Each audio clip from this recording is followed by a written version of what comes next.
ਦੋਸਤੋ ਪੰਜਾਬੀ ਟ੍ਰਿਬਿਊਨ ਦੇ ਰੋਜ਼ਾਨਾ ਪ੍ਰੋਗਰਾਮ ਵੇਲੇ ਦੀ ਗੱਲ ਵਿੱਚ ਤੁਹਾਡਾ ਸਵਾਗਤ ਹੈ।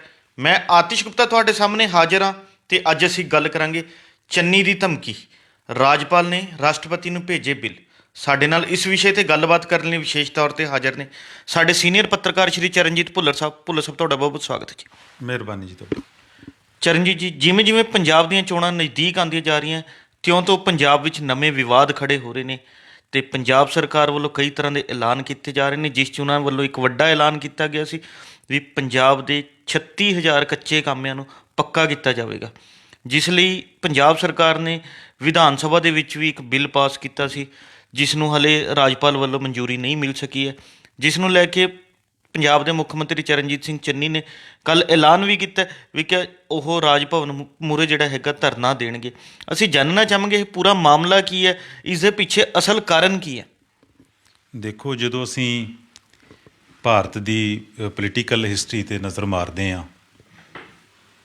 ਤਾਂ ਗਵਰਨਰ ਦੇ ਰੋਲ ਔਰ ਗਵਰਨਰ ਦੀਆਂ ਜਿਹੜੀਆਂ ਅਧਿਕਾਰ ਸ਼ਕਤੀਆਂ ਜੀ, ਉਹਨਾਂ ਨੂੰ ਲੈ ਕੇ ਸਮੇਂ-ਸਮੇਂ 'ਤੇ ਜਿਹੜੀ ਵਿਵਾਦ ਹੈ ਉਹ ਛਿੜਦੇ ਰਹੇ ਨੇ। ਜੀ, ਇਹਨਾਂ ਵਿਵਾਦਾਂ ਦਾ ਮੁੱਢ ਹੈ ਜਿਹੜਾ 1960-70 ਦੇ ਦਹਾਕੇ 'ਚ ਉਦੋਂ ਵੱਜਦਾ ਜਦੋਂ ਸਟੇਟਾਂ ਦੇ ਵਿੱਚ ਕਈ ਸਟੇਟਾਂ ਦੇ ਵਿੱਚ ਜਿਹੜੀਆਂ ਨੌਨ ਕਾਂਗਰਸ ਸਰਕਾਰਾਂ ਹੋਂਦ ਵਿੱਚ ਆਈਆਂ ਸੀ ਔਰ ਜਿਨ੍ਹਾਂ ਨੂੰ ਭੰਗ ਕੀਤਾ ਗਿਆ ਸੀ। ਜੀ, ਔਰ ਤਾਜ਼ਾ ਜਿਹੜੀ ਪੰਜਾਬ ਦਾ ਮਾਮਲਾ ਹੁਣ ਉੱਠਿਆ ਹੈ, ਮੁੱਖ ਮੰਤਰੀ ਚਰਨਜੀਤ ਸਿੰਘ ਚੰਨੀ ਹੋਰਾਂ ਨੇ ਪੰਜਾਬ ਦੇ ਰਾਜਪਾਲ 'ਤੇ ਉਂਗਲ ਉਠਾਈ ਹੈ, ਜੀ, ਉਸ ਨੂੰ ਵੀ ਅਸੀਂ ਉਸ ਨੂੰ ਇੱਕ ਕੜੀ ਜਾਂ ਵਜੋਂ ਦੇਖ ਸਕਦੇ ਹੈਗੇ ਹਾਂ।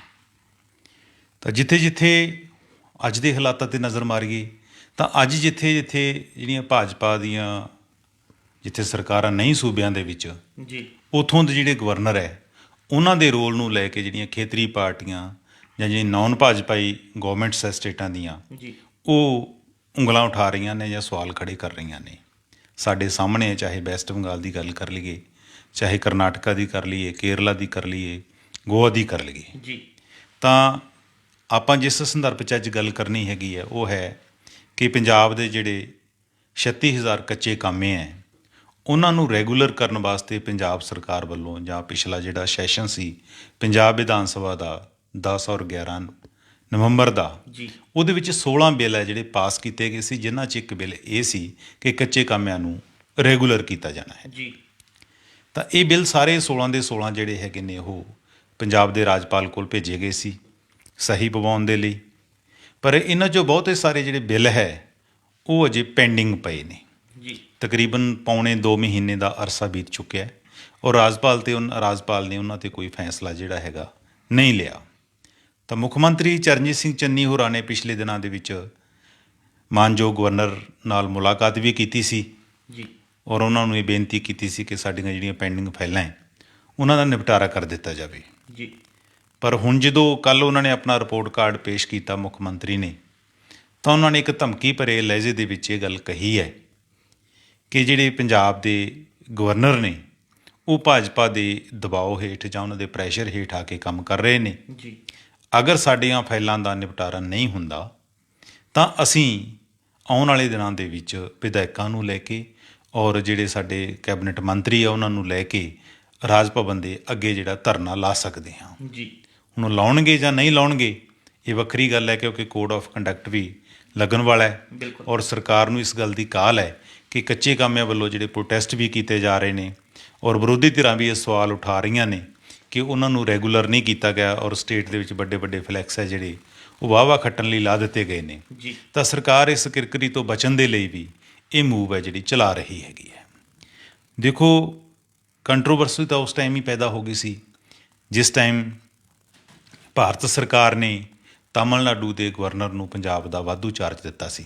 ਜੀ, ਉਦੋਂ ਸਿਆਸੀ ਹਲਕਿਆਂ ਨੇ ਇਹ ਗੱਲ ਕਹਿਣੀ ਸ਼ੁਰੂ ਕਰਤੀ ਸੀ ਅੰਦਰੋਂ ਅੰਦਰੀ ਕਿ ਇਹ ਪਹਿਲੀ ਵਾਰ ਹੋਇਆ ਹੈ ਕਿ ਸਾਊਥ ਦੀ ਸਟੇਟ ਦੇ ਵਿਅਕਤੀ ਨੂੰ, ਗਵਰਨਰ ਨੂੰ, ਨਾਰਥ ਦੀ ਸਟੇਟ ਦਾ ਜਿਹੜਾ ਚਾਰਜ ਦਿੱਤਾ ਗਿਆ। ਹਾਲਾਂਕਿ ਅਜਿਹਾ ਹੁੰਦਾ ਨਹੀਂ, ਨੋਰਮਲੀ ਅਸੀਂ ਪੰਜਾਬ ਆਪਣੇ ਨਾਰਥ 'ਚ ਦੇਖਦੇ ਹਾਂ ਤਾਂ ਇੱਕ ਦੂਜੀ ਸਟੇਟ ਦਾ ਚਾਰਜ ਹੈ ਜਿਹੜਾ ਟੈਂਪਰੇਰੀ ਗੁਆਂਢੀ ਸਟੇਟ ਦੇ ਜਿਹੜੇ ਗਵਰਨਰ ਨੂੰ ਦੇ ਦਿੱਤਾ ਜਾਂਦਾ ਹੈ। ਜੀ, ਤਾਂ ਗਵਰਨਰ ਨੇ ਜਿੱਥੇ ਹੁਣ ਇਹ ਬਿੱਲ ਰੋਕੇ ਨੇ ਤਾਂ ਉੱਥੇ 2 ਬਿੱਲ ਅਜਿਹੇ ਵੀ ਨੇ ਆਤਿਸ਼ ਜੀ ਕਿ ਜਿਹੜੇ ਉਹਨਾਂ ਨੇ ਕਲੀਅਰ ਵੀ ਕਰ ਦਿੱਤੇ ਨੇ, ਜਿਹੜੇ ਖਾਸ ਕਰਕੇ ਜਿਹੜੇ ਬਿਜਲੀ ਖਰੀਦ ਸਮਝੌਤੇ ਰੱਦ ਕਰਨ ਵਾਲਾ ਬਿੱਲ ਸੀ, ਵਿਧਾਨ ਸਭਾ ਨੇ ਪਾਸ ਕੀਤਾ ਸੀ, ਔਰ ਸੋਲਰ ਪਾਵਰ ਪਰਚੇਜ਼ ਵਾਲਾ ਬਿੱਲ ਸੀਗਾ।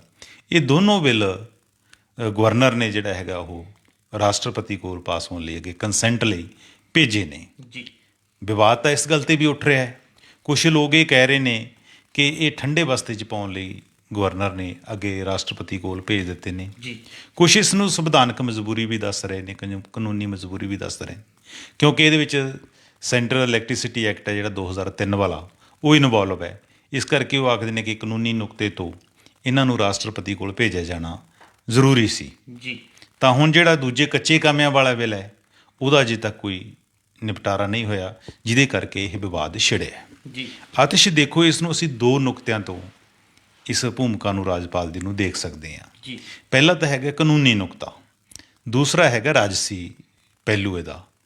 ਜੇ ਕਾਨੂੰਨੀ ਐਂਗਲ ਤੋਂ ਆਪਾਂ ਨੂੰ ਦੇਖੀਏ ਤਾਂ ਜਿਹੜਾ ਗਵਰਨਰ ਹੁੰਦਾ ਹੈ ਉਹ ਕਿਸੇ ਸਟੇਟ ਦਾ ਇੱਕ ਤਰ੍ਹਾਂ ਦਾ ਸੰਵਿਧਾਨਕ ਮੁਖੀਆ ਹੁੰਦਾ, ਸੰਵਿਧਾਨਕ ਮੁਖੀ ਹੁੰਦਾ ਹੈ।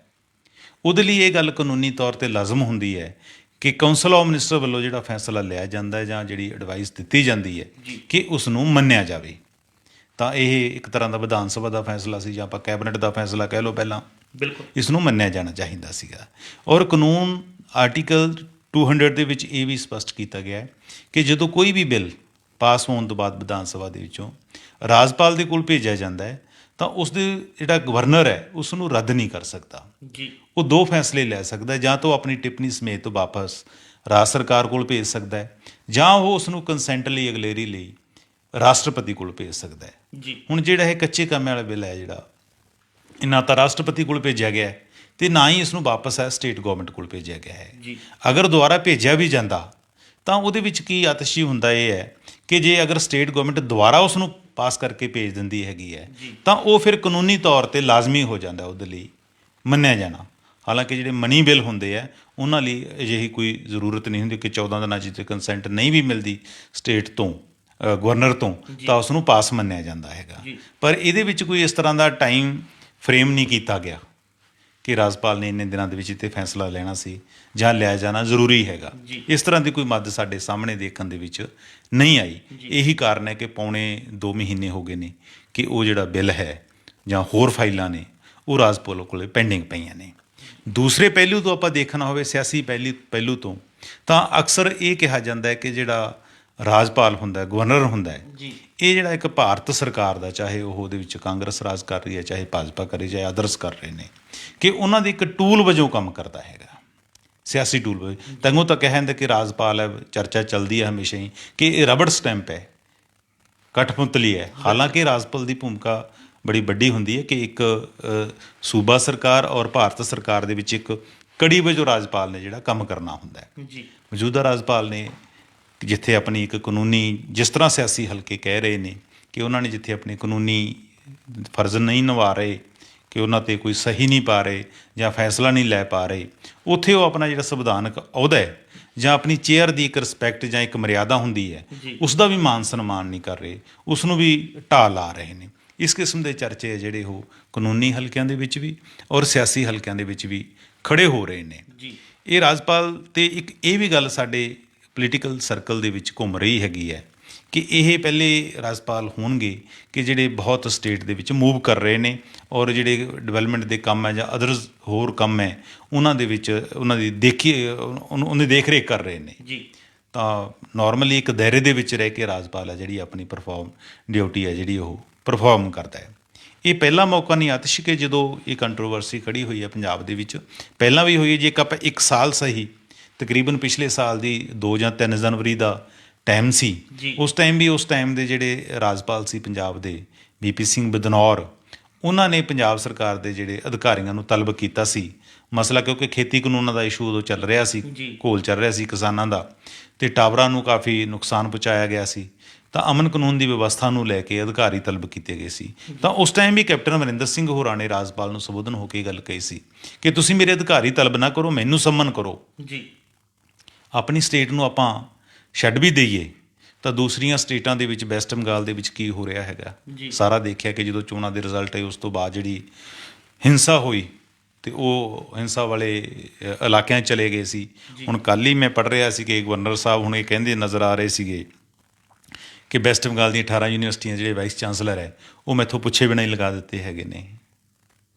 ਉਹ ਤਾਂ ਫਿਰ ਜਿਸ ਤਰ੍ਹਾਂ ਦਾ ਤੁਸੀਂ ਰਿਸਪੌਂਡ ਕਰਦੇ ਹੋ ਅਗਲਾ ਵੀ ਉਸ ਤਰ੍ਹਾਂ ਹੀ ਰਿਸਪੌਂਡ ਕਰਦਾ ਹੈਗਾ। ਤਾਂ ਉਹਦੇ ਨਾਲ ਵੱਡੀ ਸੱਟ ਹੈ ਜਿਹੜੀ ਇੱਕ ਅਹੁਦੇ ਨੂੰ ਲੱਗਦੀ ਹੈ, ਇੱਕ ਚੇਅਰ ਨੂੰ ਲੱਗਦੀ ਹੈ ਔਰ ਇੱਕ ਮਰਿਆਦਾ ਨੂੰ ਢਾਹ ਲੱਗਦੀ ਹੈਗੀ ਹੈ। ਤਾਂ ਦੋਹਾਂ ਧਿਰਾਂ ਨੂੰ ਇੱਕ ਜ਼ਾਬਤੇ ਦੇ ਵਿੱਚ ਰਹਿਣਾ ਲਾਜ਼ਮੀ ਹੁੰਦਾ ਹੈਗਾ। ਤਾਂ ਸਾਡੇ ਕੋਲ ਜਿਸੇ ਇਸ ਤਰ੍ਹਾਂ ਦੇ ਕੰਟਰੋਵਰਸੀਅਲ ਗਵਰਨਰ ਵੀ ਰਹੇ ਨੇ ਜੀ, ਚਾਹੇ ਖਾਸ ਕਰਕੇ ਜਦੋਂ ਭੂਮਿਕਾ ਇਹਨਾਂ ਦੀ ਉਦੋਂ ਜ਼ਿਆਦਾ ਉਜਾਗਰ ਹੁੰਦੀ ਹੈਗੀ ਆਤਿਸ਼, ਕਿ ਜਦੋਂ ਸਰਕਾਰਾਂ ਦੀ ਫਾਰਮੇਸ਼ਨ ਹੁੰਦੀ ਹੈਗੀ ਹੈ ਜਾਂ ਸਰਕਾਰਾਂ ਡਿੱਗੀਆਂ ਜਾਂਦੀਆਂ ਜਾਂ ਸਰਕਾਰਾਂ ਬਣਾਈਆਂ ਜਾਂਦੀਆਂ ਨੇ। ਕਰਨਾਟਕਾ ਦਾ ਸੀਨ ਆਪਾਂ ਸਭ ਨੇ ਦੇਖਿਆ, ਮੱਧ ਪ੍ਰਦੇਸ਼ ਵਾਲਾ ਦੇਖਿਆ, ਆਪਾਂ ਗੋਆ ਦੇ ਵਿੱਚ ਜੋ ਹੋਇਆ ਉਹ ਆਪਾਂ ਦੇਖਿਆ, ਵੈਸਟ ਬੰਗਾਲ ਵਾਲਾ ਆਪਣੇ ਕੋਲੇ ਤਾਜ਼ਾ ਘਟਨਾ ਹੈਗਾ, ਅਤੇ ਦਿੱਲੀ ਦੇ ਲੈਫਟੀਨੈਂਟ ਜਨਰਲ ਵਾਲੀ ਆਪਣੇ ਕੋਲੇ ਇੱਕ ਮਿਸਾਲ ਹੈਗੀਆਂ ਨੇ, ਕਿੰਨੀਆਂ ਹੀ ਨੇ। ਦੂਸਰੀ ਤਰਫ ਆਪਾਂ ਜੇ ਨਜ਼ਰ ਮਾਰੀਏ ਤਾਂ ਪਿੱਛੇ ਜਦੋਂ ਕਿਸਾਨਾਂ ਦਾ ਘੋਲ ਚੱਲਦਾ ਸੀ ਤਾਂ ਮੇਘਾਲਿਆ ਦੇ ਸੱਤਿਆਪਾਲ ਮਲਿਕ ਹੈ ਜਿਹੜੇ, ਉਹ ਵੀ ਹਾਈਲਾਈਟ ਹੋਏ ਸੀਗੇ, ਪਰ ਉਹ ਇੱਕ ਲੋਕ ਪੱਖੀ ਪੈਂਤੜੇ ਤੋਂ ਹਾਈਲਾਈਟ ਹੋਏ ਸੀ।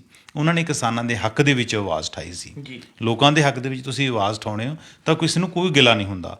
ਅਗਰ ਤੁਸੀਂ ਕਿਸੇ ਪੋਲੀਟੀਕਲ ਪਾਰਟੀ ਦਾ ਉਹਦੀ ਆਈਡੀਓਲੋਜੀ ਨੂੰ ਲੈ ਕੇ ਇੱਕ ਬਾਇਸਡ ਹੁੰਦੇ ਹੋ, ਉਦੋਂ ਫਿਰ ਤੁਸੀਂ ਕੰਟਰੋਵਰਸੀ ਦੇ ਵਿੱਚ ਆ ਜਾਂਦੇ ਹੋ। ਸੋ ਚਾਹੀਦਾ ਤਾਂ ਇਹ ਹੁੰਦਾ ਕਿ ਮਾਨਯੋਗ ਜਿਹੜੇ ਗਵਰਨਰ ਹੈ ਉਹ ਆਪਣੇ ਦਾਇਰੇ ਦੇ ਵਿੱਚ ਰਹਿ ਕੇ ਇੱਕ ਸੰਵਿਧਾਨਕ ਮੁਖੀ ਦੇ ਤੌਰ 'ਤੇ ਕੰਮ ਕਰਨ, ਨਾ ਕਿ ਕਿਸੇ ਪੋਲੀਟੀਕਲ ਪਾਰਟੀ ਦਾ ਮਾਊਥਪੀਸ ਬਣ ਕੇ। ਜੀ ਚਰਨਜੀਤ ਜੀ, ਇੱਥੇ ਇੱਕ ਵੱਡਾ ਸਵਾਲ ਇਹ ਵੀ ਖੜਾ ਹੁੰਦਾ ਹੈ ਵੀ ਕੀ ਕੱਚੇ ਕਾਮਿਆਂ ਨੂੰ ਜਿਹੜਾ ਪੱਕੇ ਕਰਨ ਦਾ ਬਿੱਲ ਸੀਗਾ ਇਹ ਵਿਧਾਨ ਸਭਾ 'ਚ ਲਿਆਉਣਾ ਜ਼ਰੂਰੀ ਸੀ? ਇਸ ਤੋਂ ਪਹਿਲਾਂ ਵੀ ਪੰਜਾਬ ਸਰਕਾਰ ਕਈ ਵਾਰ ਜਿਹੜਾ ਹੈਗੀ ਕੈਬਨਿਟ ਰਾਹੀਂ ਵੱਡੀ ਗਿਣਤੀ 'ਚ ਮੁਲਾਜ਼ਮਾਂ ਨੂੰ ਜਿਹੜੇ ਕੱਚੇ ਕਾਮੇ ਸੀਗੇ ਉਹਨਾਂ ਨੂੰ ਪੱਕਾ ਕਰਦੀ ਰਹੀ ਹੈ। ਕੀ ਕੈਬਨਿਟ ਰਾਹੀਂ ਉਹਨਾਂ ਨੂੰ ਪੱਕਾ ਨਹੀਂ ਕਰ ਸਕਦੀ ਸੀ? ਦੇਖੋ, ਮਾਨਯੋਗ ਮੁੱਖ ਮੰਤਰੀ ਚਰਨਜੀਤ ਚੰਨੀ ਹੋਰਾਂ ਦੀ ਇਹ ਕੋਈ ਸਿਆਸੀ ਚਾਲ ਵੀ ਹੋ ਸਕਦੀ ਹੈ, ਚਤੁਰਾਈ ਵੀ ਹੋ ਸਕਦੀ ਹੈ, ਕਿਉਂਕਿ ਦੇਖਣ ਨੂੰ ਤਾਂ ਬੜੇ ਉਹ ਨਰਮ ਲੱਗਦੇ ਨੇ ਸਾਡੇ ਮੁੱਖ ਮੰਤਰੀ ਜੀ, ਪਰ ਜਦੋਂ ਕੋਈ ਸਿਆਸੀ ਫੈਸਲੇ ਲੈਣੇ ਹੁੰਦੇ ਨੇ ਉਹਦੇ ਵਿੱਚ ਘੁੰਤਰਾ ਰੱਖਣ ਦੇ ਵਿੱਚ ਜਾਂ ਸਿਆਸਤ ਕਰਨ ਦੇ ਵਿੱਚ ਜਿਹੜੇ ਸਾਰੇ ਨੇਤਾ ਔਰ ਪੋਲੀਟੀਕਲ ਪਾਰਟੀਆਂ ਉਹਨਾਂ ਦੀ ਬੇਸਿਕ ਨੇਚਰ ਹੈ ਜਿਹੜੀ ਉਹ ਸੇਮ ਹੀ ਹੁੰਦੀ ਹੈ। ਜੀ, ਤਾਂ ਇਹਦੇ ਵਿੱਚ 36,000 ਕੰਮ ਇਹਨਾਂ ਨੇ ਕਿਹਾ ਕਿ ਅਸੀਂ ਪੱਕੇ ਕਰਾਂਗੇ। ਬਿਲਕੁਲ। ਹੁਣ ਜੇ ਇਹਨੂੰ ਆਪਾਂ ਮੋਟੇ ਦੋ ਤਿੰਨ ਪਹਿਲੂਆਂ ਤੋਂ ਝਾਤ ਮਾਰੀਏ ਇਹਨਾਂ 'ਤੇ, ਤਾਂ ਪਹਿਲੀ ਗੱਲ ਤਾਂ ਇਹ ਹੈ ਕਿ 36,000 ਕੰਮ ਤੁਸੀਂ ਕਹਿ ਰਹੇ ਹੋ ਕਿ ਕੱਚੇ ਨੇ ਜਾਂ ਦਿਹਾੜੀਦਾਰ ਨੇ ਜਾਂ ਉਹ ਠੇਕੇ 'ਤੇ ਕੰਮ ਕਰਦੇ ਨੇ। ਜੀ, ਪਹਿਲੀ ਗੱਲ ਤਾਂ ਇਹ ਹੈ ਕਿ ਪੰਜਾਬ ਦੇ ਵਿੱਚ ਇਹਨਾਂ ਕਾਮਿਆਂ ਦੀ ਗਿਣਤੀ 50,000 ਦੇ ਕਰੀਬ ਹੈਗੀ ਹੈ, ਜਿਹੜੇ ਦਿਹਾੜੀ ਵਾਲੇ ਨੇ ਜਾਂ ਕੰਟਰੈਕਟ 'ਤੇ ਕੰਮ ਕਰਦੇ ਨੇ। ਜੀ, ਅਗਰ ਇਹਨਾਂ ਵਿੱਚ ਆਊਟਸੋਰਸਿੰਗ ਵਾਲੇ ਆਪਾਂ ਮਿਲਾ ਲਈਏ ਤਾਂ ਤਕਰੀਬਨ ਗਿਣਤੀ 1 ਲੱਖ ਦੇ ਕਰੀਬ ਹੈ ਜਿਹੜੀ ਇਹ ਬਣ ਜਾਂਦੀ ਹੈ। ਜੀ, ਉਹਦੇ ਵਿੱਚ ਤੁਸੀਂ ਚੂਜ਼ ਕੀਤਾ ਸਬ ਕਮੇਟੀ ਬਣਾ ਕੇ ਕਿ ਅਸੀਂ 36,000 ਪੱਕੇ ਕਰਨੇ ਨੇ। 36,000 ਪੱਕੇ ਕਰਨ ਦੇ ਲਈ ਤੁਸੀਂ ਸਾਰੇ ਪੰਜਾਬ ਦੇ ਵਿੱਚ ਫਲੈਕਸ ਵੀ ਲਗਾਤੇ, ਅਤੇ ਹੁਣ ਤੁਸੀਂ ਆਪ ਹੀ ਐਡਮਿਟ ਕਰ ਰਹੇ ਹੋ ਕਿ ਨਹੀਂ ਜੀ ਅਜੇ ਰਾਜਪਾਲ ਦੀ ਮੋਹਰ ਲੱਗਣੀ ਬਾਕੀ ਹੈ। ਜੀ, ਜੇ ਰਾਜਪਾਲ ਵਾਲੀ ਤਰਫੋਂ ਨਿਪਟਾਰਾ ਨਹੀਂ ਹੁੰਦਾ ਤਾਂ ਫਿਰ ਇਹ ਪੱਕੇ ਨਹੀਂ ਹੋਣਗੇ ਉਹਨਾਂ ਟਾਈਮ। ਤਾਂ ਪ੍ਰੈਕਟੀਕਲ ਤਾਂ ਹੈ ਨਹੀਂ, ਅਜੇ ਥਿਓਰੀਟੀਕਲੀ ਗੱਲਾਂ ਜਿਹੜੀਆਂ ਉਹ ਚੱਲ ਰਹੀਆਂ ਹੈਗੀਆਂ ਨੇ। ਦੂਸਰਾ, ਮੁੱਖ ਮੰਤਰੀ ਖੁਦ ਹੀ ਗੱਲ ਐਡਮਿਟ ਕੀਤੀ ਹੈ ਉਹਨਾਂ ਨੇ ਇੱਕ ਸਟੇਜ ਤੋਂ ਕਿ 36,000 ਦੇ ਵਿੱਚੋਂ 18,000 ਕਾਮੇ ਆ ਜਿਹੜੇ ਫੌਰੀ ਪੱਕੇ ਹੋਣਗੇ। ਇਹਦਾ ਮਤਲਬ ਹੈ ਕਿ ਪ੍ਰੈਕਟੀਕਲੀ 18,000 ਕਾਮੇ, ਜੇ ਬਿੱਲ 'ਤੇ ਮੋਹਰ ਵੀ ਲੱਗਦੀ 18,000 ਹੀ ਫੌਰੀ ਜਿਹੜੇ ਪੱਕੇ ਹੋਣਗੇ। ਅਤੇ 18,000 ਹੈ ਜਿਹੜੇ ਉਹਨਾਂ 'ਤੇ ਸ਼ਰਤ ਹੈਗੀ ਕਿ ਜਿਨ੍ਹਾਂ ਦਾ ਪੀਰੀਅਡ 10 ਸਾਲ ਦਾ ਜਿਉਂ-ਜਿਉਂ ਹੋ ਹੀ ਜਾਏਗਾ, ਕੋਈ ਮੰਨ ਲਓ 8 ਸਾਲ ਪਹਿਲਾਂ ਕੱਚਾ ਕਾਮਾ ਭਰਤੀ ਹੋਇਆ, ਉਹ 2 ਸਾਲ ਬਾਅਦ ਉਹਦਾ 10 ਸਾਲ ਦਾ ਪੀਰੀਅਡ ਬਣੇਗਾ, ਉਹ ਫੇਰ ਪੱਕਾ ਹੋ ਸਕੇਗਾ। ਇਹਦਾ ਮਤਲਬ ਕਿ ਜਿਹੜੇ ਤੁਸੀਂ ਆਉਣ ਵਾਲੇ ਟਾਈਮ ਦੀ ਗੱਲ ਵੀ ਕਰਕੇ ਉਹਨਾਂ ਨੂੰ ਜੋੜ ਕੇ ਇੱਕ ਫਿਗਰ ਦੇ ਦਿੱਤੀ ਹੈ। ਜੀ, ਦੂਸਰੀ ਗੱਲ ਜਿਹੜੀ ਤੁਸੀਂ ਕਹਿ ਰਹੇ ਸੀ ਕਿ ਬਿੱਲ ਤੋਂ ਬਿਨਾਂ ਵੀ ਚੱਲ ਸਕਦਾ ਸੀਗਾ, ਜਿਸ ਟਾਈਮ ਪੰਜਾਬ ਦੇ ਵਿੱਚ ਗੱਠਜੋੜ ਸਰਕਾਰ ਸੀ ਅਕਾਲੀ ਦਲ ਤੇ ਭਾਜਪਾ ਦੀ, ਤਾਂ ਉਹਨਾਂ ਨੇ ਵੀ ਠੀਕ ਜਿਸ ਤਰ੍ਹਾਂ ਇਹਨਾਂ ਨੇ ਪੈਂਤੜਾ ਲਿਆ, ਉਹਨਾਂ ਨੇ ਵੀ ਚੋਣਾਂ ਤੋਂ ਐਨ ਪਹਿਲਾਂ 2016 ਦੇ ਵਿੱਚ ਤਕਰੀਬਨ 27,000 ਕੱਚੇ ਕਾਮਿਆਂ ਨੂੰ ਪੱਕੇ ਕਰਨ ਦੇ ਲਈ ਬਿੱਲ ਲਿਆਂਦਾ ਸੀ। ਜੀ, ਅਤੇ ਉਹ ਬਿੱਲ 'ਤੇ ਰਾਜਪਾਲ ਨੇ ਮੋਹਰ ਵੀ ਲਾ ਦਿੱਤੀ ਸੀ। ਇੱਕ ਤਾਂ ਕੁਐਸਚਨ ਇਹ ਵੀ ਆਪਾਂ ਪੈਰਲਰ ਉਠਾ ਸਕਦੇ ਹਾਂ ਕਿ ਜੇ ਉਸੇ ਬਿੱਲ 'ਤੇ ਮੋਹਰ ਉਦੋਂ ਲੱਗ ਸਕਦੀ ਹੈ ਤਾਂ ਹੁਣ ਕਿਉਂ ਨਹੀਂ? ਜੀ, ਤਾਂ ਉਹ ਉਸ ਤੋਂ ਬਾਅਦ ਜਿਹੜੀ ਪੰਜਾਬ ਗੌਰਮੈਂਟ ਉਸ ਤੋਂ ਬਾਅਦ ਕੋਡ ਆਫ ਕੰਡਕਟ ਲੱਗ ਗਿਆ, ਤਾਂ ਕੁਛ ਧਿਰਾਂ ਜਿਹੜੀਆਂ ਹੈਗੀਆਂ ਨੇ ਉਹ ਕੋਰਟ ਉਹਨਾਂ ਨੇ ਚੈਲੰਜ ਕਰ ਦਿੱਤਾ ਉਹ ਬਿੱਲ ਨੂੰ 2016 ਵਾਲੇ ਨੂੰ। ਤਾਂ ਕੋਰਟ ਦੇ ਵਿੱਚ ਜਿਹੜੀ ਨਵੀਂ ਸਰਕਾਰ ਜਦੋਂ ਅਮਰਿੰਦਰ ਸਿੰਘ ਦੀ ਬਣੀ ਤਾਂ ਉਹਨਾਂ ਨੇ 2018 ਦੇ ਵਿੱਚ ਕੋਰਟ ਦੇ ਵਿੱਚ ਇਹ ਗੱਲ ਕਹਿ ਦਿੱਤੀ ਕਿ ਅਸੀਂ ਇਹ ਬਿੱਲ ਨੂੰ ਜਿਹੜਾ ਰਿਪੀਲ ਕਰਾਂਗੇ, ਕਿਉਂਕਿ ਅਕਾਲੀ ਦਲ ਵੱਲੋਂ ਬਣਾਇਆ ਗਿਆ ਸੀਗਾ ਅਤੇ ਉਹਨਾਂ ਨੂੰ ਲੱਗਦਾ ਸੀ ਕਿ ਅਸੀਂ ਆਪਣੀ ਮੋਹਰ ਵਾਲਾ ਬਣਾਵਾਂਗੇ। ਤਾਂ ਉਹਨਾਂ ਨੇ ਇਹ ਵਾਅਦਾ ਵੀ ਕੀਤਾ ਸੀ ਕਿ 4 ਮਹੀਨੇ 'ਚ ਅਸੀਂ ਨਵਾਂ ਬਿੱਲ ਲੈ ਕੇ ਆਵਾਂਗੇ। ਤਾਂ ਇਹ ਇੱਕ ਵੱਡੀ ਚਤੁਰਾਈ ਹੈਗੀ, ਕਿਉਂਕਿ ਉਸ ਟਾਈਮ ਵੀ ਇਹ ਫੈਸਲਾ ਲਿਆ ਸੀ ਕਿ ਬਿੱਲ ਲੈ ਕੇ ਆਵਾਂਗੇ, ਕਿਉਂਕਿ 2019 ਦੀਆਂ ਜਿਹੜੀਆਂ ਮਈ ਦੀਆਂ ਲੋਕ ਸਭਾ ਦੀਆਂ ਚੋਣਾਂ ਸਿਰ 'ਤੇ ਸੀ। ਤਾਂ 2018 ਦੇ ਵਿੱਚ ਜਿਹੜੀ ਚੀਜ਼ ਲੈ ਕੇ ਆਉਣੀ ਸੀ ਵਿਧਾਨ ਸਭਾ ਦੇ ਵਿੱਚ। ਪਹਿਲੀ ਗੱਲ ਤਾਂ ਉਹ 3 ਸਾਲ ਬਾਅਦ ਤੁਸੀਂ ਪਛੜ ਕੇ ਲੈ ਕੇ ਆਏ ਹੋ, ਉਹ ਵੀ ਜਿਸ ਤਰ੍ਹਾਂ ਅਕਾਲੀ ਦਲ ਲੈ ਕੇ ਆਇਆ ਸੀ ਉਸ ਤਰ੍ਹਾਂ ਤੁਸੀਂ ਜਿਹੜੇ ਵਿਧਾਨ ਸਭਾ ਦੇ ਵਿੱਚ ਮੌਕੇ 'ਤੇ ਲੈ ਕੇ ਆਏ ਹੋ। ਜੀ ਦੂਸਰੀ ਗੱਲ ਇਹ ਵੀ ਦੇਖ ਸਕਦੇ ਹਾਂ ਅਸੀਂ ਕਿ 2018 ਦੇ ਵਿੱਚ ਪੰਜਾਬ ਸਰਕਾਰ ਨੇ ਤਕਰੀਬਨ 8800 ਜਿਹੜੇ ਅਧਿਆਪਕ ਹੈ, ਕੱਚੇ ਅਧਿਆਪਕ ਹੈ, ਉਹਨਾਂ ਨੂੰ ਪਰਮਾਨੈਂਟ ਕੀਤਾ ਸੀ, ਰੈਗੂਲਰ ਕੀਤਾ ਸੀ। ਜੀ ਇਹਦਾ ਮਤਲਬ ਕਿ ਤੁਸੀਂ ਕੈਬਨਿਟ 'ਚ ਫੈਸਲਾ ਲੈ ਕੇ ਅਧਿਆਪਕਾਂ ਨੂੰ ਜਾਂ ਮੁਲਾਜ਼ਮਾਂ ਨੂੰ ਰੈਗੂਲਰ ਕਰ ਸਕਦੇ ਹੋ, ਤੁਹਾਡੇ ਕੋਲ ਪਾਵਰ ਹੈ। ਜੀ ਇਸ ਤਰ੍ਹਾਂ 2019 ਦੇ ਵਿੱਚ ਮਾਰਚ ਦੇ ਵਿੱਚ 500 ਦੇ ਕਰੀਬ ਜਿਹੜੀਆਂ ਨਰਸਾਂ ਹੈਲਥ ਡਿਪਾਰਟਮੈਂਟ ਦੇ ਵਿੱਚ ਉਹਨਾਂ ਨੂੰ ਰੈਗੂਲਰ ਕੀਤਾ ਗਿਆ ਸੀਗਾ। ਜੀ ਇਹਦਾ ਮਤਲਬ ਕਿ ਜੇ ਦੂਸਰੀ ਡਿਪਾਰਟਮੈਂਟ 'ਚ ਉਹ ਰੈਗੂਲਰ ਹੋ ਸਕਦੇ ਨੇ ਤਾਂ ਜ਼ਰੂਰੀ ਨਹੀਂ ਕਿ ਇਹਦੇ ਲਈ ਬਿੱਲ ਲਿਆਂਦਾ ਜਾਂਦਾ। ਵੈਸੇ ਤਾਂ ਇਹਨੂੰ ਕਾਨੂੰਨੀ ਨੁਕਤੇ ਤੋਂ ਮਾਹਰ ਹੀ ਦੱਸ ਸਕਦੇ ਨੇ ਜੀ ਕਿ ਇਹਦੇ ਵਿੱਚ ਕੀ ਕੁੰਤਰਾਂ ਨੇ ਜਾਂ ਕੀ ਅੜਚਨਾ ਸੀ ਜਾਂ ਕਿਉਂ ਨਹੀਂ ਇੱਦਾਂ ਪੱਕੇ ਕੀਤੇ ਗਏ ਨੋਟੀਫਿਕੇਸ਼ਨ ਜਾਰੀ ਕਰਕੇ। ਹੋ ਸਕਦਾ ਚਰਚੇ ਇਹ ਵੀ ਚੱਲ ਰਹੇ ਨੇ ਜਿਹੜੇ ਕੱਚੇ ਕਾਮੇ ਆ ਵਿਚਾਰੇ, ਉਹਨਾਂ ਯੂਨੀਅਨ ਨੇ ਕਿੰਨੇ ਟਾਈਮ ਤੋਂ ਲੱਗੇ ਹੋਏ ਨੇ, 7-8 ਸਾਲ ਤੋਂ ਮੈਦਾਨ ਦੇ ਵਿੱਚ ਡਟੇ ਹੋਏ ਨੇ। ਇਸ ਤਰ੍ਹਾਂ ਪੋਲੀਟੀਕਲ ਲੋਕ ਉਹਨਾਂ ਨੂੰ ਕਹਿ ਦਿੰਦੇ ਨੇ ਕਿ ਅਸੀਂ ਤੁਹਾਨੂੰ ਪੱਕੇ ਕਰਾਂਗੇ, ਆਪਣੇ ਪਿੱਛੇ ਪਿੱਛੇ ਲਾਉਂਦੇ ਫਿਰਦੇ ਨੇ। ਹੁਣ ਆਤਿਸ਼ ਦੇਖਿਆ ਜਾਵੇ ਤਾਂ ਇੱਕ MLA ਹੈ ਜਿਹੜਾ ਹੁਣ, ਜੀ ਉਹਦੇ ਲਈ ਇੱਕ ਪਿੱਛੇ ਜਿਹਨਾਂ ਨੇ ਐਕਟ ਅਮੈਂਡ ਕੀਤਾ ਸੀਗਾ, ਉਹ ਕਹਿੰਦੇ ਕਿ ਜੇ ਕੋਈ ਬੰਦਾ ਇੱਕ ਦਿਨ ਲਈ ਵੀ MLA ਬਣ ਜੇ ਤਾਂ ਉਹ ਪੈਨਸ਼ਨ ਦਾ ਹੱਕਦਾਰ ਹੋ ਜਾਂਦਾ ਹੈ। ਜੀ ਮਤਲਬ ਕੱਚਾ ਹੈਗਾ, ਜੇ ਇੱਕ ਦਿਨ ਵੀ ਬਣ ਜੇ ਤਾਂ ਇਹ ਵਿਚਾਰੇ ਕੱਚੇ ਕੰਮ ਹੀ ਕਦੋਂ ਦੇ ਕੰਮ ਕਰਦੇ ਨੇ, 7-8 ਸਾਲਾਂ ਦੇ ਆਪਣੀ ਲਾਈਫ ਦਾ ਪ੍ਰਾਈਮ ਟਾਈਮ ਇਹਨਾਂ ਨੇ ਤੁਹਾਡੇ ਹਿੱਸੇ ਲਾਤਾ, ਜੀ ਸਰਕਾਰ ਦੀ ਸੇਵਾ ਦੇ ਵਿੱਚ ਲਾਤਾ। ਹਾਂ, ਜਾਂ ਫਿਰ ਤੁਸੀਂ ਵੋਟਾਂ ਲੈਣ ਲਈ ਤੁਸੀਂ ਇਹਨਾਂ ਲੋਕਾਂ ਨਾਲ ਵਾਅਦੇ ਕਰਦੇ ਹੋ ਪਹਿਲਾਂ ਬਿਲਕੁਲ ਕੱਚੇ ਕਾਮਿਆਂ ਨਾਲ, ਜਿਸ ਤਰ੍ਹਾਂ ਕੇਜਰੀਵਾਲ ਨੇ ਕੀਤਾ ਹੁਣ ਕਿ ਜਦੋਂ ਮੇਰੀ ਸਰਕਾਰ ਆਏਗੀ ਸਾਰਿਆਂ ਨੂੰ ਪੱਕੇ ਕਰ ਦਿੱਤਾ ਜਾਏਗਾ। ਤੁਸੀਂ ਉਹਨਾਂ ਦੀਆਂ ਉਮੀਦਾਂ ਨੂੰ ਜਗਾ ਦਿੰਦੇ ਹੋ, ਫਿਰ ਤੁਸੀਂ ਉਹਨਾਂ ਦੀ ਪੂਰਤੀ ਨਹੀਂ ਕਰਦੇ। ਵਿਚਾਰੇ ਉਹ ਪੋਲੀਟੀਕਲ ਸਿਸਟਮ ਦੇ ਵਿੱਚ ਤੁਹਾਡੇ ਵੋਟ ਤੰਤਰ ਦੇ ਵਿੱਚ ਫਸੇ ਹੋਏ ਸੜਕਾਂ 'ਤੇ ਨਾਅਰੇ ਮਾਰਦੇ, ਕਦੇ ਵਿਚਾਰੇ ਟੈਂਕੀਆਂ 'ਤੇ ਚੜ੍ਹਦੇ ਨੇ। ਅਗਰ ਚੰਨੀ ਸਰਕਾਰ ਸੱਚੀ ਮੁੱਚੀ ਸੁਹਿਰਦ ਹੈਗੀ ਹੈ ਤਾਂ ਇਕੱਲੇ ਫਲੈਕਸ ਨਾ ਲਾਵੇ।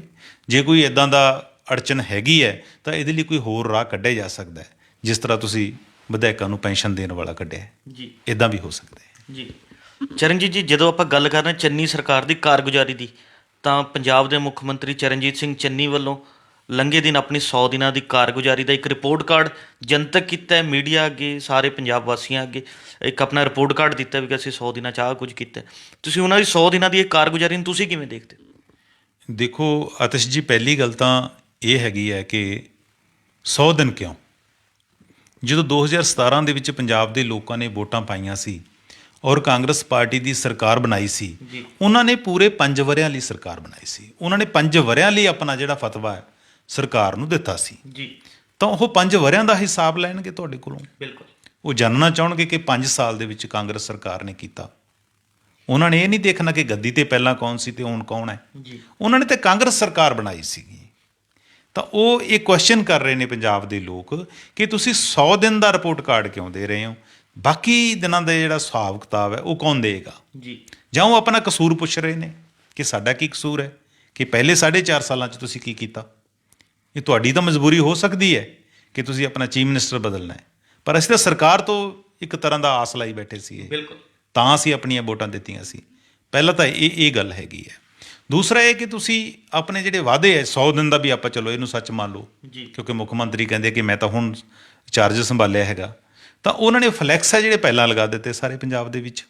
ਜਿਸ ਤਰ੍ਹਾਂ ਕੱਚੇ ਕੰਮ ਵਾਲੀ ਗੱਲ ਕਰਦੇ ਆ, ਉਹ ਕਹਿੰਦੇ ਜੀ ਅਸੀਂ ਇਹ ਕਰ ਦਿੱਤਾ, ਪਰ ਕੀਤਾ ਤਾਂ ਹੈ ਨਹੀਂ ਹਜੇ। ਜੀ ਜਾਂ ਉਹ ਪੇਸ਼ਕਾਰੀ ਇੱਦਾਂ ਕਰਦੇ ਨੇ, ਜਿਵੇਂ ਕੱਲ੍ਹ ਵੀ ਪ੍ਰੈਸ ਕਾਨਫਰੰਸ ਦੇ ਵਿੱਚ ਕੀਤੀ, ਉਸ ਤੋਂ ਪਹਿਲਾਂ ਵੀ 72 ਦਿਨਾਂ ਦਾ ਰਿਪੋਰਟ ਕਾਰਡ ਪੇਸ਼ ਕੀਤਾ ਸੀ ਕਿ ਦੇਖੋ ਜੀ ਜੋ ਮੈਂ ਕਹਿਣਾ ਉਹ ਕਰਦਾ ਵੀ ਹੈਗਾ। ਜੀ ਇੱਕ ਪਾਸੇ ਉਹ ਆਪਣੇ ਫੈਸਲੇ ਦਾ ਐਲਾਨ ਦਿਖਾਉਂਦੇ ਨੇ, ਦੂਜੇ ਪਾਸੇ ਨੋਟੀਫਿਕੇਸ਼ਨ ਦੀ ਕਾਪੀ ਦਿਖਾਉਂਦੇ ਨੇ, ਪਰ ਉਹਦੇ ਵਿੱਚ ਪੇਸ਼ਕਾਰੀ ਦੇ ਵਿੱਚ ਮੇਰੀ ਸਮਝ ਹੈ ਕਿ ਇੱਕ ਹੋਰ ਕਾਲਮ ਬਣਨਾ ਚਾਹੀਦਾ ਸੀ। ਉਹ ਸੀ ਕਿ ਹਕੀਕਤ ਦੇ ਵਿੱਚ ਕੀ ਹੋਇਆ, ਪ੍ਰੈਕਟੀਕਲ ਕੀ ਹੋਇਆ। ਜੀ ਐਂ ਦੇਖਣਾ ਜਾਵੇ ਤਾਂ 2016 ਦੇ ਵਿੱਚ ਤਾਂ ਫਿਰ ਇਹ ਕੱਚੇ ਕੰਮਾਂ ਨੂੰ ਰੈਗੂਲਰ ਕਰਨ ਦਾ ਬਿੱਲ ਵੀ ਬਣ ਗਿਆ ਸੀ ਕਿ ਉਹ ਪੱਕੇ ਹੋ ਗਏ ਸੀਗੇ। ਮਿਸਾਲ ਦੇ ਤੌਰ ਤੇ ਪੰਜਾਬੀ ਯੂਨੀਵਰਸਿਟੀ ਨੂੰ ਮੁੱਖ ਮੰਤਰੀ ਹਰ ਸਟੇਜ ਤੋਂ ਕਹਿੰਦੇ ਕਿ ਅਸੀਂ 150 ਕਰੋੜ ਰੁਪਏ ਦਿੱਤਾ, ਉਹਨਾਂ ਨੂੰ ਜਿਹੜੀ ਅਸੀਂ 9.5 ਕਰੋੜ ਦੀ ਪ੍ਰਤੀ ਮਹੀਨਾ ਗ੍ਰਾਂਟ ਦਿੰਦੇ ਆ, ਉਹ ਅਸੀਂ ਉਹਨਾਂ ਨੂੰ ਹੁਣ 20 ਕਰੋੜ ਦੇਵਾਂਗੇ।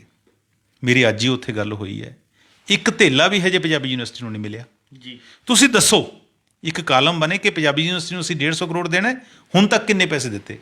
ਇਸ ਤਰ੍ਹਾਂ ਪਾਵਰਕੌਮ ਦੀ ਗੱਲ ਕਰ ਲਈਏ ਅਸੀਂ, ਤੁਸੀਂ ਕਹਿੰਦੇ 2 ਕਿਲੋਵਾਟ ਤੱਕ ਅਸੀਂ ਤੁਹਾਡੇ ਬਕਾਏ ਮਾਫ ਕਰਾਂਗੇ, ਠੀਕ ਹੈ, ਲੋਕਾਂ ਨੂੰ ਉਸ ਦਾ ਫਾਇਦਾ ਹੋ ਗਿਆ। ਇਸ ਤਰ੍ਹਾਂ ਤੁਸੀਂ 3 ਰੁਪਏ ਬਿਜਲੀ ਸਸਤੀ ਕਰਤੀ, ਠੀਕ ਹੈ, ਲੋਕਾਂ ਨੂੰ ਉਸ ਦਾ ਫਾਇਦਾ ਹੋ ਗਿਆ। ਉਹ ਤਕਰੀਬਨ 10,000 ਕਰੋੜ ਰੁਪਏ ਦੀ ਸਬਸਿਡੀ ਬਣ ਜਾਣੀ ਹੈ ਸਾਰੀਆਂ ਚੀਜ਼ਾਂ ਮਿਲਾ ਕੇ। ਜੀ ਤਾਂ ਅਜੇ ਤੱਕ ਉਹ ਤੁਸੀਂ ਇਹ ਵੀ ਦੱਸੋ ਕਿ ਉਹ ਸਬਸਿਡੀ ਤੋਂ ਪੰਜਾਬ ਸਰਕਾਰ ਨੇ ਕਿੰਨਾ ਪੇ ਕਰ ਦਿੱਤਾ। ਉਹ ਤਾਂ ਪਾਵਰਕੌਮ ਨੇ ਕੀਤਾ ਹੈ, ਉਹ ਤਾਂ ਇੱਕ ਕਾਰਪੋਰੇਸ਼ਨ ਨੇ ਕੀਤਾ ਜਿਹੜੀ ਇੰਡੀਪੈਂਡੈਂਟ ਹੈ, ਆਟੋਨਮਸ ਬਾਡੀ ਹੈਗੀ ਹੈ। ਬਿਲਕੁਲ। ਸਰਕਾਰ ਨੇ ਕੀ ਕੀਤਾ? ਹੁਣ ਇਹਨਾਂ ਨੂੰ ਇਹ ਲੱਗਦਾ ਕਿ ਅਗਲੀ ਸਰਕਾਰ ਆਏਗੀ ਉਹ ਆਪੇ ਭੁਗਤੇਗੀ। ਇਸ ਤਰ੍ਹਾਂ ਨਰਮੇ ਮੁਆਵਜ਼ੇ ਦੀ ਗੱਲ ਹੈ, ਉਹਦੇ ਵੱਡੇ ਵੱਡੇ ਫਲੈਕਸ ਲੱਗੇ ਨੇ। ਤੁਸੀਂ ਇਹ ਦੱਸੋ ਵੀ ਕਿਹੜੇ ਤੁਸੀਂ ਪ੍ਰੈਕਟੀਕਲੀ ਦੱਸੋ ਕਿ ਕਿੰਨੇ ਕਿਸਾਨਾਂ ਨੂੰ ਮੁਆਵਜ਼ਾ ਜਿਹੜਾ ਉਹਨਾਂ ਦੇ ਖਾਤਿਆਂ 'ਚ ਜਾ ਚੁੱਕਾ, ਉਹਨਾਂ ਦੀ ਜੇਬ 'ਚ ਪੈ ਚੁੱਕਾ ਹੈਗਾ। ਜੀ। ਤੁਸੀਂ ਖੇਤੀ ਜਿਹੜੇ ਕਿਸਾਨ ਕੋਲ ਸ਼ਹੀਦ ਹੋਏ ਨੇ, ਤੁਸੀਂ ਉਹਨਾਂ ਨੂੰ ਕਹਿੰਦੇ ਹੋ ਕਿ ਅਸੀਂ ਨੌਕਰੀਆਂ ਦੇ ਦਿੱਤੀਆਂ, ਉਹ ਤਾਂ 550 ਦੇ ਕਰੀਬ ਨੇ। ਨੌਕਰੀਆਂ ਮਿਲੀਆਂ 157 ਨੂੰ, ਬਾਕੀਆਂ ਨੂੰ ਅਜੇ ਤੱਕ ਨਹੀਂ ਦਿੱਤੀਆਂ ਗਈਆਂ। ਇਸ ਤਰ੍ਹਾਂ ਮਾਈਨਿੰਗ ਪਾਲਿਸੀ ਦੀ ਤੁਸੀਂ ਕਹਿੰਦੇ ਹੋ ਕਿ ਕੋਈ ਵੀ ਜ਼ਿਮੀਂਦਾਰ ਹੈ, ਕਿਸਾਨ ਹੈ, ਆਪਣੇ ਖੇਤ ਦੇ ਵਿੱਚ 3 ਫੁੱਟ ਤੱਕ ਹੈ ਜਿਹੜੀ ਉਹ ਪਟਾਈ ਕਰ ਸਕਦਾ ਹੈ। ਜੀ। ਪਰ ਬਾਅਦ 'ਚ ਤੁਸੀਂ ਨੋਟੀਫਿਕੇਸ਼ਨ ਜਾਰੀ ਕਰ ਦਿੰਦੇ ਹੋ ਕਿ ਉਹ ਮੈਨੂਅਲ ਕਰ ਸਕਦਾ ਹੈ। ਹੁਣ ਇੱਕ ਕਿਸਾਨ ਦੇ ਖੇਤ ਦੇ ਵਿੱਚ ਟਿੱਬਾ ਹੈ, ਉਸਨੇ ਪੱਧਰਾ ਕਰਨਾ ਹੈ, ਉਹਨੂੰ ਤੁਸੀਂ ਕਹਿੰਦੇ ਮੈਨੂਅਲ ਕਰੋ। ਇਹ ਪੋਸੀਬਲ ਹੈ ਕਿ ਖੁਰਪਾ ਲੈ ਕੇ ਉਸ ਨੂੰ ਕਰ ਲੇ, ਬੱਠਲਾ ਨਾਲ ਚੱਕ ਕੇ ਉਹਨੂੰ ਪੱਧਰਾ ਕਰ ਲੇਗਾ। ਮਸ਼ੀਨ ਨਹੀਂ ਤੁਸੀਂ ਚਲਾਉਣੀ, ਟਰੈਕਟਰ ਨਹੀਂ ਤੁਸੀਂ ਚਲਾਉਣਾ, ਔਰ ਵੱਧ ਤੋਂ ਵੱਧ ਸ਼ਰਤ ਲਾਤੀ ਕਿ 2 ਏਕੜ ਤੱਕ ਤੁਸੀਂ ਪੱਧਰਾ ਕਰ ਸਕਦੇ ਹੋ। ਜੀ। ਤਾਂ ਇਸ ਤਰ੍ਹਾਂ ਦੀਆਂ ਚੋਰ ਮੋਰੀਆਂ ਬਹੁਤ ਨੇ। ਆਤਿਸ਼ ਹਕੀਕਤ ਦੇ ਵਿੱਚ ਔਰ ਥਿਉਰੀ ਦੇ ਵਿੱਚ ਜ਼ਮੀਨ ਅਸਮਾਨ ਦਾ ਫਰਕ ਹੈ। ਜੀ। ਚਰਨਜੀਤ ਜੀ, ਗੱਲ ਆਉਂਦੀ ਹੈ ਹੁਣ ਪੰਜਾਬ ਚੋਣਾਂ ਦੀ, ਕਿਉਂਕਿ ਚੋਣਾਂ ਨੂੰ ਬਹੁਤ ਥੋੜ੍ਹਾ ਸਮਾਂ ਰਹਿ ਗਿਆ ਤੇ ਸਾਰੀ ਸਿਆਸੀ ਪਾਰਟੀਆਂ ਨੇ ਚੋਣ ਸਰਗਰਮੀਆਂ ਬਹੁਤ ਤੇਜ਼ ਕਰ ਦਿੱਤੀਆਂ ਨੇ। ਜੇਕਰ ਗੱਲ ਕਰੀਏ ਕੇਂਦਰ ਵਿੱਚ ਕਾਬਜ਼ ਭਾਜਪਾ ਦੀ, ਉਸਨੇ ਭਾਜਪਾ ਵੱਲੋਂ ਅੱਜ ਪੰਜਾਬ ਲੋਕ ਕਾਂਗਰਸ ਦੇ ਜਿਹੜੇ ਕੈਪਟਨ ਅਮਰਿੰਦਰ ਸਿੰਘ ਨੇ, ਉਹਨਾਂ ਦੀ ਪਾਰਟੀ ਨਾਲ ਢੀਂਡਸਿਆਂ ਦੀ ਤੇ ਭਾਜਪਾ ਦੀ ਚੰਡੀਗੜ੍ਹ ਦੇ ਵਿੱਚ ਇੱਕ ਮੀਟਿੰਗ ਹੋਈ ਹੈ। ਸੁਣਨ ਜਾ ਰਿਹਾ ਮੀਟਿੰਗ ਜਿਹੜੀ ਹੈ ਸੀਟਾਂ ਦੀ ਵੰਡ ਨੂੰ ਲੈ ਕੇ ਸੀ, ਵੀ ਕਿੰਨੀਆਂ ਸੀਟਾਂ ਤੇ ਕਿਹੜੀ ਪਾਰਟੀ ਲੜੇਗੀ ਇਹ ਗੱਠਜੋੜ ਦੇ ਵਿੱਚ। ਅਸੀਂ ਜਾਣਨਾ ਚਾਹਾਂਗੇ ਉਹ ਮੀਟਿੰਗ ਦੇ ਵਿੱਚ ਕੀ ਨਿਕਲ ਕੇ ਆਇਆ ਸਾਹਮਣੇ ਤੇ ਕੀ ਕੁਝ ਜਿਹੜਾ ਹੈਗਾ ਤੁਹਾਨੂੰ ਪਤਾ ਲੱਗਿਆ। ਦੇਖੋ, ਚੋਣਾਂ ਦਾ ਸਮਾਂ ਵੀ ਬਹੁਤ ਥੋੜ੍ਹਾ ਰਹਿ ਗਿਆ ਔਰ ਆਪਣੇ ਪ੍ਰੋਗਰਾਮ ਦਾ ਵੀ ਸਮਾਂ ਕਾਫੀ ਵੱਧ ਗਿਆ ਹੈਗਾ, ਥੋੜ੍ਹਾ ਰਹਿ ਗਿਆ ਹੈਗਾ। ਤੇ ਅੱਜ ਮੀਟਿੰਗ ਕੀਤੀ ਹੈ ਭਾਜਪਾ ਨੇ, ਕੈਪਟਨ ਅਮਰਿੰਦਰ ਸਿੰਘ ਦੀ ਜਿਹੜੀ ਪਾਰਟੀ ਹੈ ਲੋਕ ਕਾਂਗਰਸ ਪਾਰਟੀ, ਔਰ ਢੀਂਡਸਿਆਂ ਦੀ ਜਿਹੜੀ ਪਾਰਟੀ ਹੈਗੀ ਹੈ, ਉਹਨਾਂ ਨੇ 2 ਨੁਮਾਇੰਦੇ ਆਪਣੇ ਬਿਠਾਏ ਸੀਗੇ ਔਰ 6 ਮੈਂਬਰਾਂ ਦੀ ਜਿਹੜੀ ਮੀਟਿੰਗ ਹੈ ਸਾਂਝੀ ਆਈ ਹੈ। ਉਹਦਾ ਇਸ਼ੂ ਇੱਕੋ ਹੀ ਸੀ ਕਿ ਜਿਹੜੀ ਸੀਟਾਂ ਦੀ ਸ਼ੇਅਰਿੰਗ ਨੂੰ ਲੈ ਕੇ। ਔਰ ਅੱਜ ਪਹਿਲੀ ਮੀਟਿੰਗ ਸੀ। ਪਹਿਲੀ ਮੀਟਿੰਗ ਦੇ ਵਿੱਚ ਇਹ ਤਾਂ ਹੈ ਨਹੀਂ ਕੋਈ ਫੈਸਲਾ ਹੋਇਆ ਹਜੇ, ਪਰ ਜਿੱਥੋਂ ਤੱਕ ਸਾਨੂੰ ਸਰੋਤਾਂ ਤੋਂ ਪਤਾ ਲੱਗਿਆ ਹੈਗਾ ਕਿ ਅੱਜ ਪਹਿਲੀ ਮੀਟਿੰਗ ਦੇ ਵਿੱਚ ਇੱਕ ਇੰਟਰੋਡਕਟਰੀ ਮੀਟਿੰਗ ਦੇ ਵਿੱਚ ਸੀ।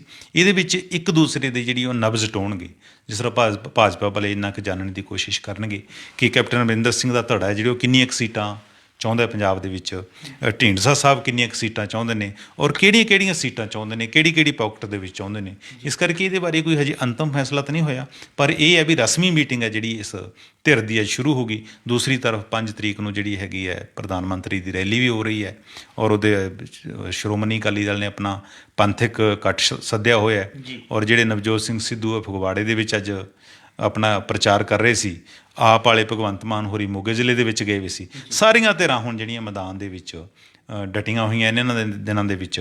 ਔਰ ਸੰਯੁਕਤ ਸਮਾਜ ਪਾਰਟੀ ਬਣਾਈ ਹੈ ਜਿਹੜੀ, ਉਹਨਾਂ ਨੇ ਵੀ ਅੱਜ ਜਲੰਧਰ ਦੇ ਵਿੱਚ ਇੱਕ ਸਮਾਗਮ ਕੀਤਾ। ਪਤਾ ਲੱਗਿਆ ਕਿ ਜਿਹੜਾ ਇੱਕ ਕਿਸਾਨ ਨੇਤਾ ਹੈਗਾ ਉਹਨੇ ਬੀਤੀ ਰਾਤ ਕੇਜਰੀਵਾਲ ਨਾਲ ਦਿੱਲੀ ਦੇ ਵਿੱਚ ਮੀਟਿੰਗ ਵੀ ਕੀਤੀ ਹੈ। ਕਿੰਨੀ ਕੁ ਸੱਚ ਹੈ ਇਹ ਤਾਂ ਆਉਣ ਵਾਲੇ ਦਿਨਾਂ ਵਿੱਚ ਸਾਡੇ ਗੱਲ ਸਾਰੀ ਸਾਹਮਣੇ ਨਿਖਰ ਕੇ ਆ ਜਾਏਗੀ। ਪਰ ਇੱਕ ਗੱਲ ਮੈਂ ਜਾਣ ਤੋਂ ਪਹਿਲਾਂ ਕਹਿਣੀ ਚਾਹੁੰਦਾ ਕਿ ਕਿਸਾਨਾਂ ਨੇ ਔਰ ਪੰਜਾਬ ਦੇ ਲੋਕਾਂ ਨੇ ਇੱਕ ਬੜੀ ਮਿਹਨਤ ਨਾਲ ਆਪਣੀ ਬੜੀ ਐਨਰਜੀ ਲਗਾ ਕੇ, ਊਰਜਾ ਲਗਾ ਕੇ ਕਿਸਾਨ ਕੋਲ ਲੜ ਕੇ ਸਵਾ ਸਾਲ ਪੂਰੇ ਇੱਕ ਮੰਤਰੀ ਪੱਧਰ 'ਤੇ ਇੱਕ ਆਪਣੀ ਛਵੀ ਬਣਾਈ ਸੀ, ਇੱਕ ਭੱਲ ਬਣਾਈ ਸੀ ਕਿ ਪੰਜਾਬ ਦੇ ਲੋਕ ਇਹੋ ਜਿਹੇ ਹੁੰਦੇ ਨੇ। ਲੋਕ ਕਹਿੰਦੇ ਸੀ, ਲੋਕ ਦੇਖਦੇ ਸੀ ਕਿ ਪੰਜਾਬ ਦੇ ਲੋਕਾਂ ਵੱਲ ਦੇਖੋ, ਇਸ ਤਰ੍ਹਾਂ ਦੇ ਲੋਕ ਨੇ। ਪਰ ਸਾਡੇ ਲੀਡਰਾਂ ਨੇ ਪਿਛਲੇ ਦਿਨਾਂ ਜਿਹੜੀ ਖੇਹ ਉਡਾਈ ਹੈ ਕਿ ਇੱਕ ਪਾਰਟੀ 'ਚ ਦੂਸਰੀ ਪਾਰਟੀ 'ਚ ਸੱਤਾ ਲਈ, ਕੁਰਸੀ ਲਈ ਕਿਸ ਤਰ੍ਹਾਂ ਬਾਂਦਰ ਟਪੂਸੀਆਂ ਮਾਰੀਆਂ ਨੇ, ਉਹਨਾਂ ਨੇ ਕਿਸਾਨਾਂ ਦੀ ਜਿਹੜੀ ਬਣੀ ਹੋਈ ਭੱਲ ਹੈ ਉਹਦੇ ਉੱਪਰ ਇੱਕ ਤਰ੍ਹਾਂ ਦਾ ਪਾਣੀ ਫੇਰਿਆ ਜੀ। ਇਹ ਸਨ ਸਾਡੇ ਸੀਨੀਅਰ ਪੱਤਰਕਾਰ ਸ਼੍ਰੀ ਚਰਨਜੀਤ ਭੁੱਲਰ, ਜਿਨ੍ਹਾਂ ਨੇ ਆਪਣੇ ਵਡਮੁੱਲੇ ਵਿਚਾਰ ਸਾਡੇ ਨਾਲ ਸਾਂਝੇ ਕੀਤੇ। ਕੱਲ੍ਹ ਨੂੰ ਇਸੇ ਸਮੇਂ ਇੱਕ ਨਵੇਂ ਮੁੱਦੇ ਦੇ ਨਾਲ ਫਿਰ ਮਿਲਾਂਗੇ ਪ੍ਰੋਗਰਾਮ ਵੇਲੇ ਦੀ ਗੱਲ ਵਿੱਚ। ਧੰਨਵਾਦ।